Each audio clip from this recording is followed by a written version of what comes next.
Hey everybody, welcome to new fire alarm devices for June of 2017. As you can see, we got a whole bunch of stuff laid out here today, so let's go ahead and get started. So we're going to start today with these two DMP panel boxes, and I'm going to go ahead and slide one of these out of the way so we can just open one up and take a look at the contents. So both of these are brand new DMP XR500N fire security and access control panel circuit boards. So these were brand new in box. As you can see, we got the power transformer here. We have the main board wrapped in its anti-static wrapping right here. And then down here at the bottom of the box we have the programming guide, user manuals, and of course the baggie that has all the mounting hardware, keys, and wiring harnesses, stuff like that. The N in the model number indicates that these are network-enabled panels, so you can connect these via Ethernet to a computer, both for programming and so that you can have alarm conditions reported over the internet instead of going over a standard phone line.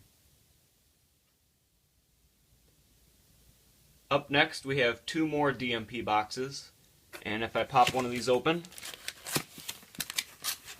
we have two of DMP's brand new 7827 graphic touchscreen keypads.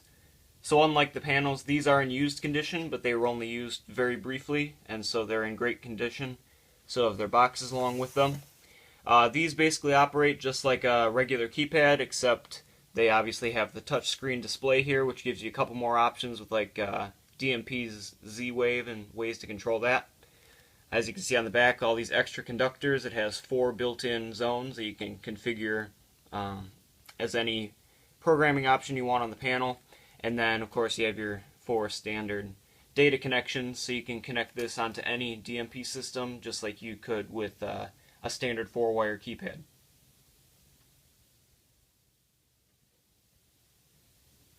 So wrapping up the DMP equipment, we have these two additional keypads. These are model 7070, and they're from the Thin Line brand of keypads. These are more intended towards residential properties. They're a little bit thinner and slimmer than the security command keypads that you're probably used to seeing from my videos, which are intended now more for industrial applications. Just like the touchscreen keypads, each of these has 4 built-in zones, which you can configure as any of the options from the panel for the zones. And then these also do have the 2-button panic options on the top here. As you can see, this one is displaying the panic option keys here, whereas this one doesn't have the stickers installed. Regardless of whether it has the stickers on it, you can configure it in the programs. Moving on to more of your typical fire alarm equipment now, we have these 3 addressable Gamewell Sentry pull stations. All of these are from either the late 1980s or 1990s. So one of these here is a model MS95. The next one is a model M46-33. And finally we have an M46-32i. And I got this with a group of 25 other stations, so I will be selling some of these. As you can see on the back, we have the addressable module with the wire leads, and I will be having these stations converted to conventional, and you'll be seeing them in the next system test. So to go along with the Gamewell Sentry pull stations, I also purchased 2 Gamewell horns. As you can see, both of these are rebranded Federal Signal Vibratone horns. Right here we have a model number 69240H, and the strobe installed on it is a model number 69240S. And right here we have a Gamewell model 66849. And just like the Sentry pull stations, these will be showing up in the next system test. Right here we have what I think is a pretty neat Fenwall station. This is a model number 29-320000-281, or a little bit easier to say is just to say that this is a rebranded FCI MS2.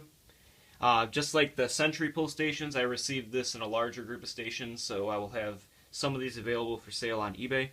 This one has kind of a weird switch design because it has 3 wires coming out of the switch on the back on either side. Even though only one of these wires actually runs to the switch itself. See the 2 wires that are on their own on the switch here. These actually connect to the contacts. The wires on either side, although they enter the switch body, they're not actually wired into the switch whatsoever. They're just crimped together.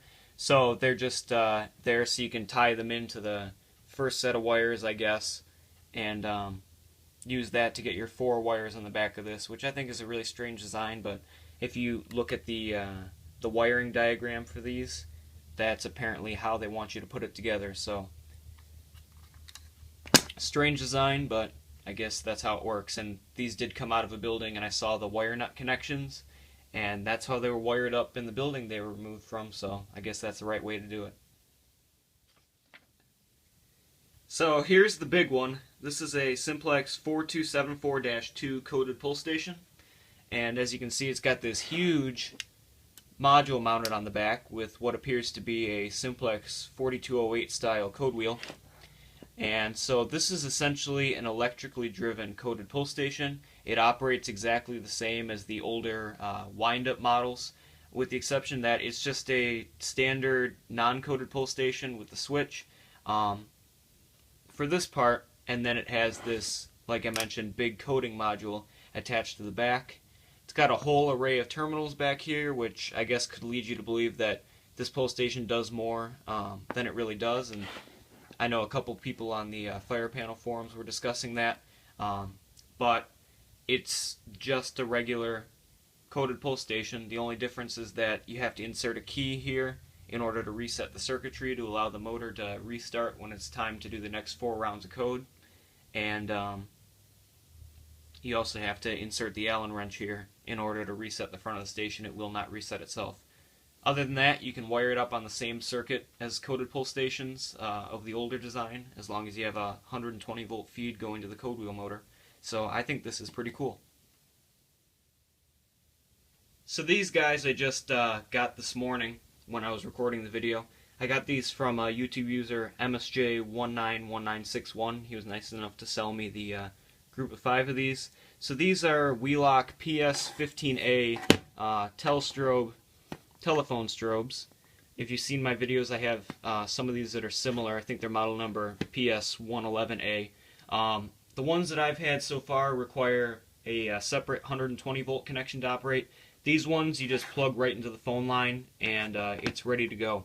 So for whatever reason, I think these are really cool, including the couple that I have, so I'm glad to have a couple more of them on hand. If you're curious, I think the candela on this strobe is somewhere around like 4.5, so it's not exceptionally bright, but it will grab your attention. So that wraps it up for today's video. Hope you guys enjoyed. If you'd like to see future videos of these devices in action, be sure to subscribe to my channel. There's a couple of these that I already have like testing videos uploaded of. I know I have one of the DMP-XR500N panels along with the touchscreen keypads. I have a video of those uploaded already, in addition to the Simplex 4274 coded pull station.